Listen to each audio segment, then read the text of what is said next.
Hello students, आज हम लोग क्लास 11 बायोलॉजी पढ़ रहे थे। हम लोग क्लास 11 का बायोलॉजी का एक टॉपिक है बायोलॉजिकल क्लासिफिकेशन।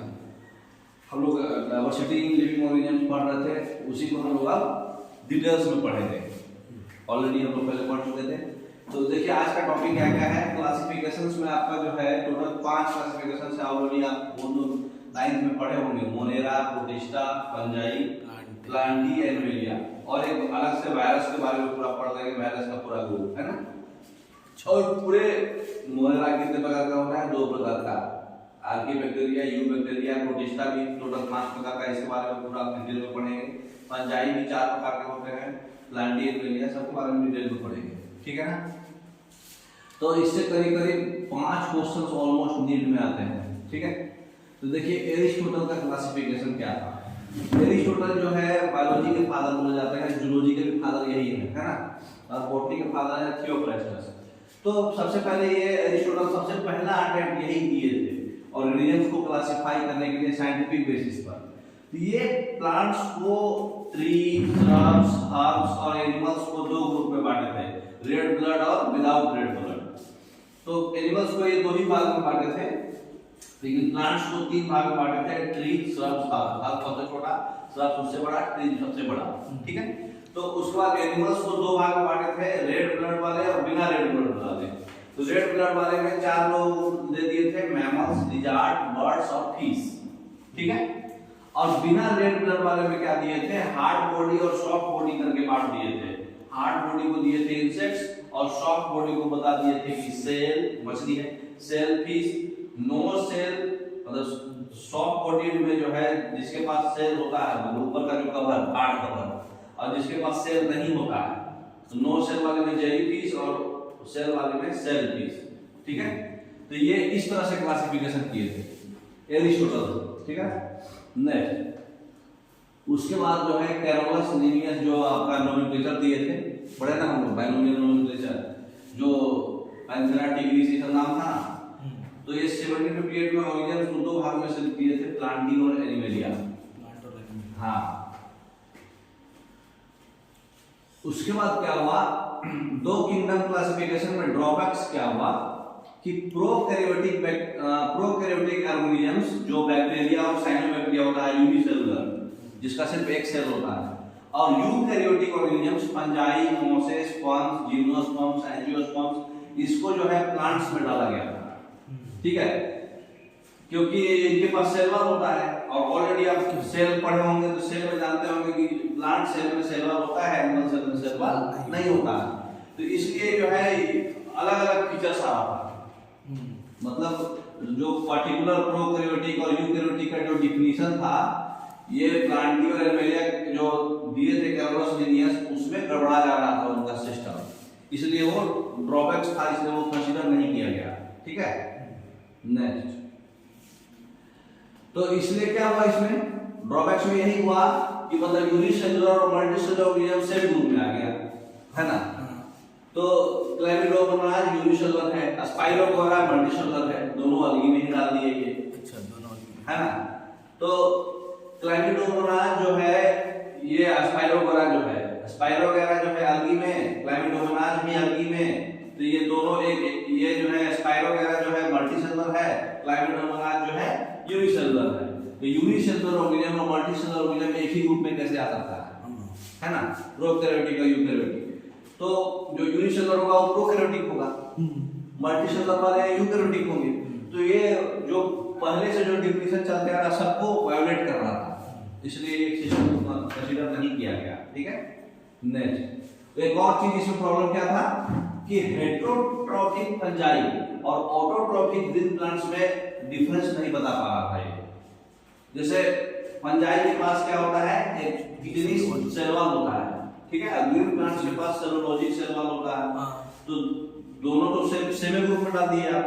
जबकि फंजाई, ग्रीन प्लांट जो है खाना खुद बनाती है, ऑटोट्रॉफ्स है, और फंजाई जो है खाना खुद नहीं बनाती है, ये सैप्रोफाइट्स में आता है, मतलब हेटेरोट्रॉफिक में आता है। तो हेटेरोट्रॉफिक और ऑटोट्रॉफिक भी सेम ग्रुप में आप डाल दिए, सेल वॉल दोनों सेल वॉल है, दोनों को प्लांट्स में डाल दिए, हो गया। तो सेपरेट नहीं करें आप, इसका मतलब कि सिर्फ प्लांट्स में प्लांट्स को भी और बांटना पड़ेगा, है ना।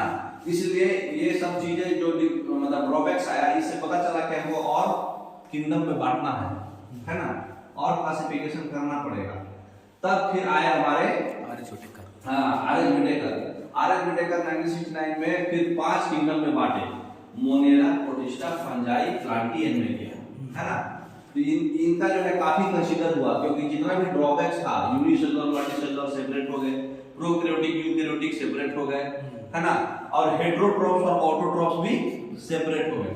तो तीनों चीजें जो मिक्स कर रहे थे, मतलब ये अपने हर चीज को फिट मतलब मिला करके बनाया गया, सेल के स्ट्रक्चर के हिसाब से, बॉडी के ऑर्गेनाइजेशन न्यूट्रिशन के हिसाब से, ऑटोट्रोपिक है कि हेटेरोट्रोपिक है कि सेप्रोफाइट है कि पैरासाइट है ना, फिर उसकी रिप्रोडक्शन और फाइलोजेनेटिक रिलेशनशिप। फाइलोजेनेटिक मतलब जेनेटिक, मतलब पीछे का जेनेटिक से कैसे कैसे उसका मूवमेंट हो रहा है, मूवमेंट, है ना। तो ये सब के हिसाब पे 5 भाग में बांटे, ठीक है। नेक्स्ट, तो 5 किंगडम जो है आपका कैसे बांटा गया, सेल के टाइप पे। मोनेरा का प्रोकैरियोटिक है, यूनिसेलुलर है ना, इसमें न्यूक्लियर मेम्ब्रेन नहीं होता है, बॉडी का ऑर्गेनाइजेशन सेलुलर होता है, न्यूट्रिशन ऑटोट्रोपिक है, ठीक। अब प्रोटिस्टा का सेपरेट है, यूकैरियोटिक है, सेल वाल किसी किसी में होता है, किसी किसी में नहीं होता, न्यूक्लियर मेम्ब्रेन होता है, बॉडी सेलुलर है, न्यूट्रिशन ऑटोट्रोपिक है ना। उसके बाद फंजाई में यूकैरियोटिक है ना, इसमें किटीन और पॉलीसैकेराइड्स है, मतलब ऊपर में एक लेयर रहता है ना, सेल वॉल की तरह, सेल वॉल होगा, न्यूक्लियर मेम्ब्रेन होगा, है ना, मल्टीसेलुलर होगा, ये दोनों यूनिसेलुलर था, ठीक है। उसके बाद न्यूट्रिशन इसका हेटेरोट्रोपिक है, ठीक है। प्लांटी का यूकैरियोटिक है, सेल वॉल है ना, बॉडी इसका टिश्यू ऑर्गन सब रहता है उसमें। उसके बाद मोड ऑफ न्यूट्रिशन ऑटोट्रोपिक है। एनिमेलिया तो आप जानते ही हैं, उसका तक सब कुछ उल्टा यूकैरियोटिक तो रहेगा ही, मल्टीसेलुलर होगा तो इसमें सेल वॉल नहीं होगा क्योंकि एनिमल सेल है। इसमें क्या बोलते हैं, न्यूक्लियर मेम्ब्रेन होगा और टिश्यू ऑर्गन सिस्टम भी होगा, खाली ऑर्गन नहीं, ऑर्गन सिस्टम भी रहता है, digestive system, reproductive system, circulatory system, और ये हेटेरोट्रोपिक होता है ना। सेप्रोफाइट मतलब डेड डिकेइंग ऑर्गन भी खाता है और होलोजोइक है, सब कुछ खाता है ना। तो इससे क्या हुआ कि ये सब बेसिस पर सारे कैरेक्टर्स के आधार पर भी बांटे, फिर भी इनका जो सेपरेट दिए थे वो अलग रहा, मिक्स नहीं हुआ। तो ये कंसीडर किया गया है ना। कैरोलस जो है खाली प्लांटी एनिमेलिया में बहुत लफड़ा रहा था, ये सब वाला लफड़ा सब क्लियर नहीं हो रहा था। तो ये मतलब न्यूट्रिशन, सेल वॉल है कि नहीं, सेल का टाइप, और ये बॉडी ऑर्गेनाइजेशन सेलुलर है कि मल्टीसेलुलर है, ये सब कुछ क्लियर हो गया इसमें, है ना। इससे जो है मतलब आपका जो सिस्टम जो क्लासिफिकेशन हुआ वो क्लैरिटी ज्यादा था, इसलिए इनको कंसीडर किया गया, ठीक है। नेक्स्ट, तो अब हम लोग बारी बारी से सबको पढ़ेंगे, ठीक है। तो अब है मोनेरा। मोनेरा एक बैक्टीरिया है, यूनिसेलुलर ऑर्गेनिजम्स है, प्रोकैरियोटिक ऑर्गेनिजम्स है, ठीक है। इसका फिगर आप लोग देख रहे होंगे। तो बैक्टीरिया जो है सबसे एबंडेंट है, सबसे ज्यादा पाया जाता है माइक्रो ऑर्गेनिजम्स में, है ना।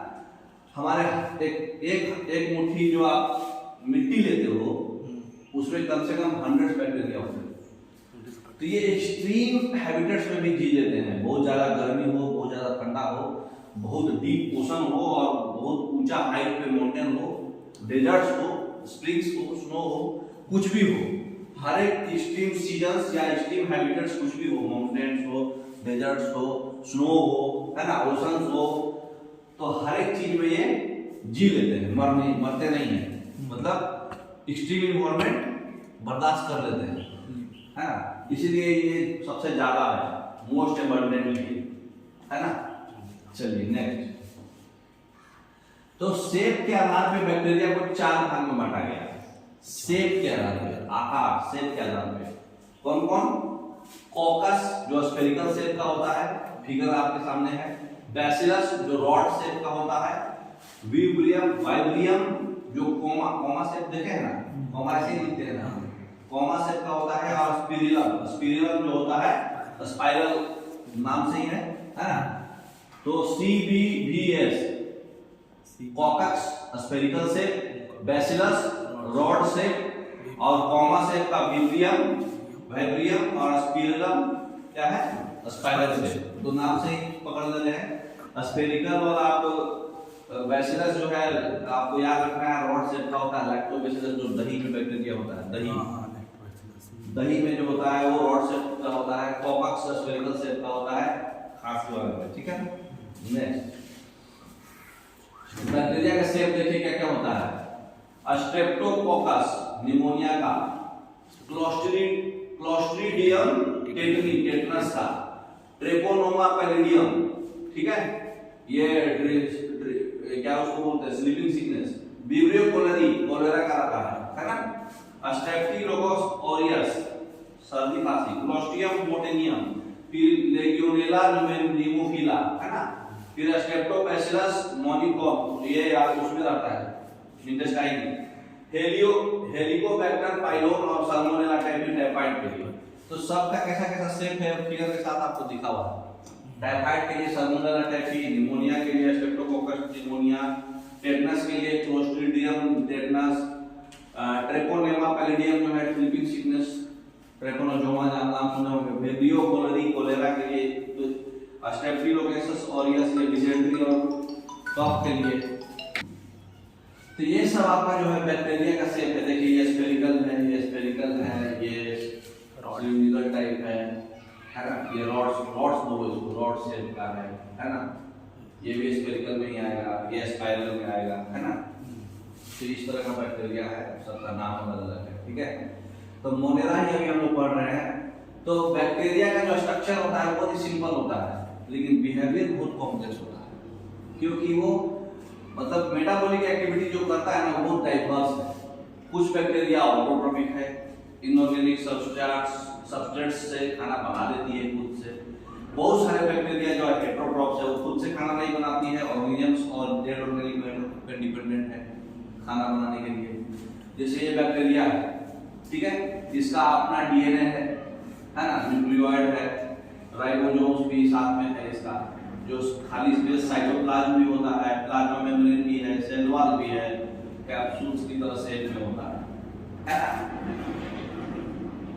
इसके ऊपर में एक होता है विलाई बोलो इसको, है ना। इसी के जल्दी वो अटैक कर लेता है, किसी से भी अटैक हो जाता है विलाई से, है ना। तो ये बिहेवियर इसका बहुत मतलब डिफरेंट होता है, कोई ऑटोट्रोपिक होता है, कोई हेटेरोट्रोपिक होता है, और भी देखेंगे, है ना।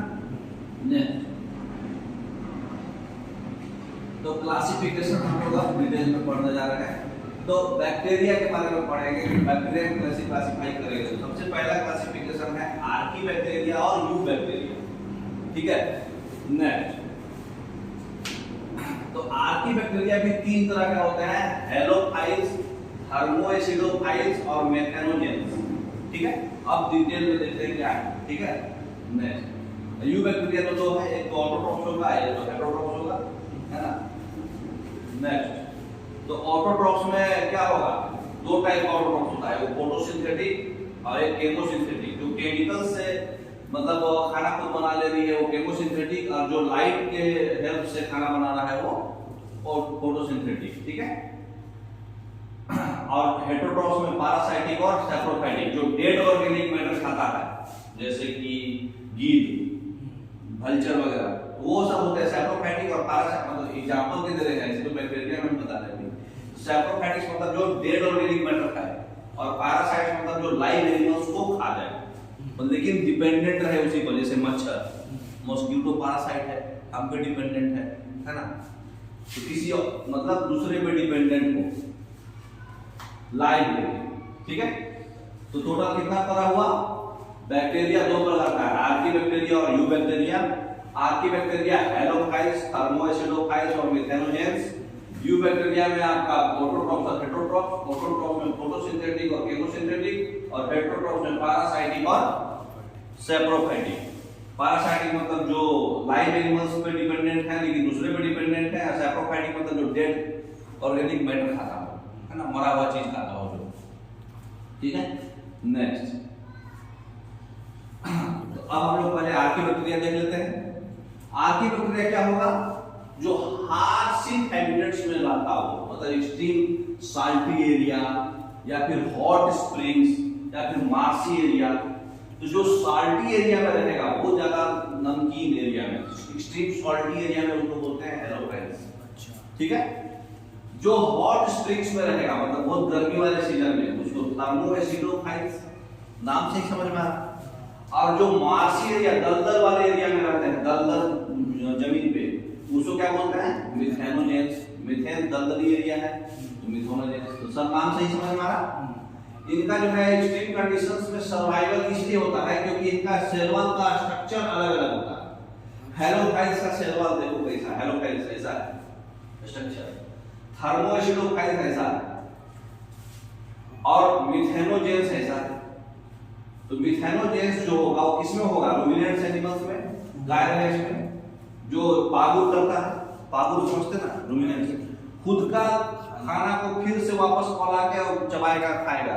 तो देखे होंगे गाय भैंस से पागुर करता है ना, बैठ जाएगा, खाना खा लेगा, फिर बैठ के फिर उसको वाइट देखते होगे निकलता होगा मुंह से, तो उसको बोलते हैं रूमिनेंट्स, क्योंकि इनके अंदर ये बैक्टीरिया होता है मिथेनोजेंस, जो मार्सी एरिया में पाया जाता है।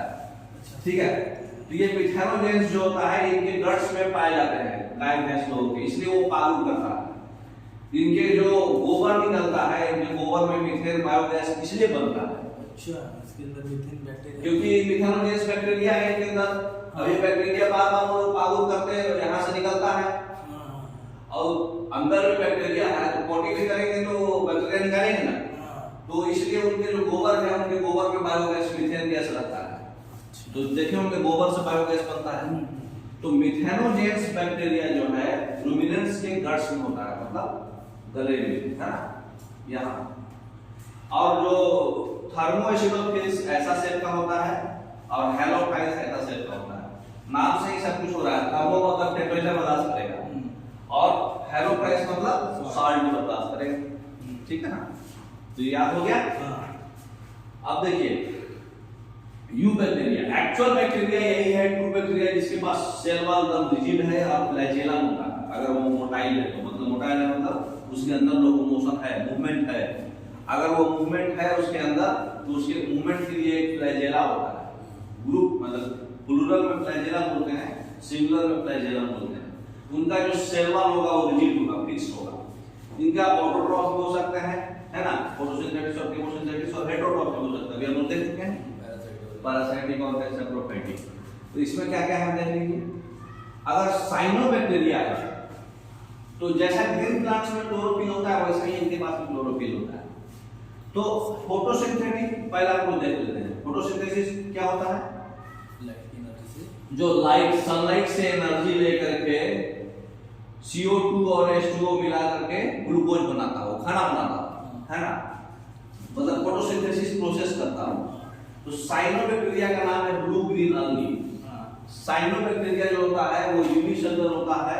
इसके अंदर फिलामेंट टाइप का एक अलगी होता है, टेरेस्ट्रियल है क्योंकि वो जमीन पे पाया जाता है, और मैराइन होगा जब वो समुद्र में पाया जाएगा। तो मैराइन भी हो सकता है, टेरेस्ट्रियल भी हो सकता है, जमीन पर भी पाया जा सकता है और समुद्र पर भी पाया जा सकता है। कॉलोनियल होगा मतलब अपना एक ग्रुप टाइप बना लेगा, कॉलोनियल इसलिए, और फिलामेंट स्ट्रक्चर है इसलिए इसका नाम फिलामेंटस भी होता है।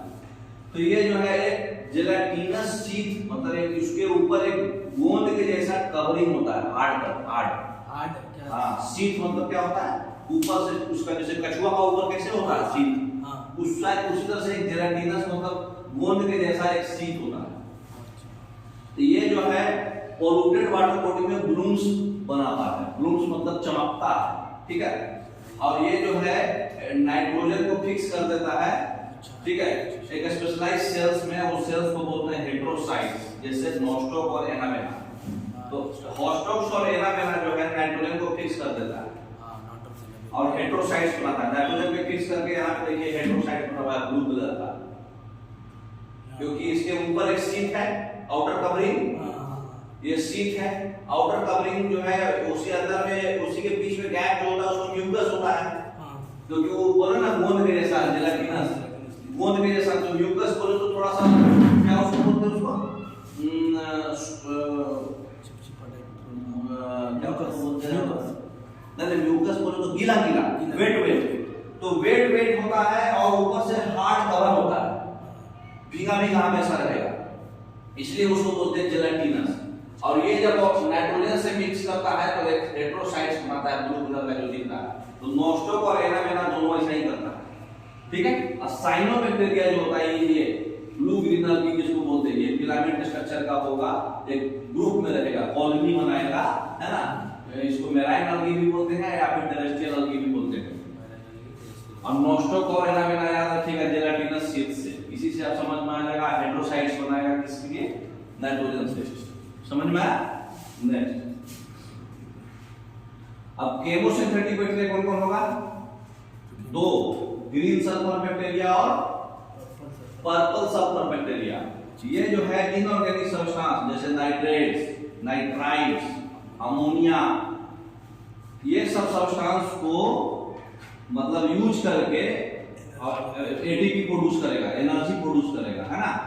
मतलब न्यूट्रिएंट्स का रिसाइक्लिंग करता है, nitrogen cycling, phosphorus cycling, iron cycling, sulphur cycling, उसका bacteria green sulphur bacteria, purple sulphur bacteria, ये सब साइक्लिंग में मदद करता है न्यूट्रिएंट्स का, न्यूट्रिएंट्स के साइक्लिंग में मदद करता है और एनर्जी प्रोड्यूस करता है, ठीक है। इनऑर्गेनिक को ऑर्गेनिक कर देता है। अब तीसरा है हेटेरोट्रॉपिक बैक्टीरिया। हेटेरोट्रॉपिक तो पढ़ दिए हम लोग। यू बैक्टीरिया दो टाइप का, ऑटोट्रॉपिक और हेटेरोट्रॉपिक। ऑटोट्रॉपिक में दो पढ़े, फोटोसिंथेसिस और कीमोसिंथेसिस। फोटोसिंथेसिस में साइनोबैक्टीरिया, नोस्टोक और एनाबेना, और कीमोसिंथेसिस में सल्फर, ग्रीन सल्फर और पर्पल सल्फर। अब हम लोग पढ़ रहे हैं हेटेरोट्रॉपिक। हेटेरोट्रॉपिक सबसे ज्यादा पाया जाता है पूरे नेचर में, क्योंकि ये इसका मेजॉरिटी जो है डिकम्पोजिंग करता है, तोड़ता है। जितना भी आप देखे होंगे बायोडिग्रेडेबल सब्सटेंस को जो डिकम्पोज करता है, 99% हेटेरोट्रॉपिक बैक्टीरिया ही होते हैं। जो डंप करते हैं ना वेस्ट, कचरा उचरा जाके हम लोग छोड़ देते हैं ना रोड के किनारे, उसमें उसको डिकम्पोज कर करके न्यूट्रिएंट्स में कन्वर्ट करता है, यही है ना। सीवेज ट्रीटमेंट में भी यही बैक्टीरिया रहता है। देखिए नेक्स्ट, तो डिकम्पोजर्स है, जैसे कि ह्यूमन में काफी मतलब ये इंटरफेयर करता है। जैसे साल्मोनेला टाइफी, टाइफाइड कर देगा आपको, टाइफाइड का बीमारी विडाल टेस्ट कराना पड़ेगा। उसके बाद विब्रियो कोलेरी, कोलेरा कर देगा, कोलेरा का बीमारी हो जाएगा। उसके बाद राइजोबियम, नाइट्रोजन फिक्सेशन करता है। लैक्टोबैसिलस कर्ड, दही बनाता है, दूध से दही। तो दूध से दही के लिए कौन सा बैक्टीरिया है? लैक्टोबैसिलस। लैक्टोबैसिलस किस शेप का होगा? रॉड। बैसिलस पढ़े ना हम लोग, तो ये रॉड शेप का है, दूध से दही बनाता है। जितना भी एंटीबायोटिक बनाते हो आप, वो भी आपका यही बैक्टीरिया से होता है, राइजोबियम ज्यादा रहता है। नाइट्रोजन फिक्सेशन में लेज्यूम्स में, रूट्स में, लेज्यूम्स मतलब एक वो है, दाल है ना। तो नाइट्रोजन का फिक्सेशन जो है राइजोबियम बैक्टीरिया करता है ना। कुछ पैथोजेंस है जो डिजीज कॉज करता है, विब्रियो कोलेरी, कोलेरा कर देगा, साल्मोनेला टाइफी, टाइफाइड कर देगा, है ना। उसके बाद कोलेरा, टाइफाइड, टेटनस का टेटनी दिखाए थे ना, साइटस, कैंकर, ये सब किनारे वाला है। तो मतलब इससे क्या क्या है, एंटीबायोटिक भी बनेगा, डिजीज भी होगा, नाइट्रोजन फिक्सेशन भी होगा, दूध से दही भी बनेगा। ये सब हेटेरोजेनस है, मतलब हेटेरोट्रॉपिक है ना। You bacteria. नेक्स्ट, अब ये है बैक्टीरिया का रिप्रोडक्शन कैसे होता है, कौन से प्रोसेस से करते हैं रिप्रोडक्शन। ये लोग फिजन, फिजन मतलब क्या हुआ, जुड़ना कि टूटना? फ्यूजन टूटना, फ्यूजन टूटना, फ्यूजन टूटना, फ्यूजन बोले तो नाम से उल्टा रहता है। जैसे फ्यूजन, फ्यूज हो गया, मैंने टूट गया, नहीं वैसा ओरिजिनल नहीं होता, उसका उल्टा होता हो। फ्यूजन मतलब जुड़ना और फिजन मतलब टूटना, ठीक है ना, नाम से उल्टा है। तो फिजन बोले तो टूट के मतलब दो रहेगा, 2 से 3 बन जाएगा, एक था टूट के 2 हो गया, ऐसा टूट के 2 हो गया, ऐसे बढ़ते बढ़ते चला गया, है ना। तो ये टूटता है। बाइनरी फिजन पढ़ेगा, बाइनरी फिजन में वही बात, साइनोबैक्टीरिया। तो बाइनरी फिजन मतलब 2 में टूट गया। तो ये क्या है, अनफेवरेबल कंडीशंस में स्पोर्स भी बनाता है, तो स्पोर फॉर्मेशन भी रिप्रोडक्शन करता है। तो ये जो है रिप्रोड्यूस करता है, सेक्सुअल रिप्रोडक्शन से थोड़ा बहुत डीएनए ट्रांसफर होता है एक बैक्टीरिया से दूसरे बैक्टीरिया में, सेक्सुअल रिप्रोडक्शन होता है इसमें। हां, स्पोर फॉर्मेशन से भी थोड़े बहुत कुछ सॉर्ट ऑफ, और बाकी तो एसेक्सुअल रिप्रोडक्शन बाइनरी फिजन, है ना। नेक्स्ट, उसमें जो है ये ऑर्गेनिज्म में सेल वाल नहीं होता है, छोटे सेल होते हैं ये बिना ऑक्सीजन का भी जी पाएंगे। और जो है प्लांट्स और एनिमल्स में जितने भी पैथोजन होते हैं सब बैक्टीरिया ही होते हैं, है ना। अब बताइए कौन सा इसमें मोनेरा है?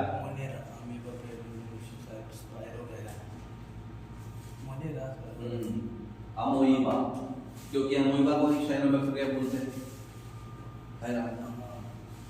चलिए देखते हैं क्या होगा।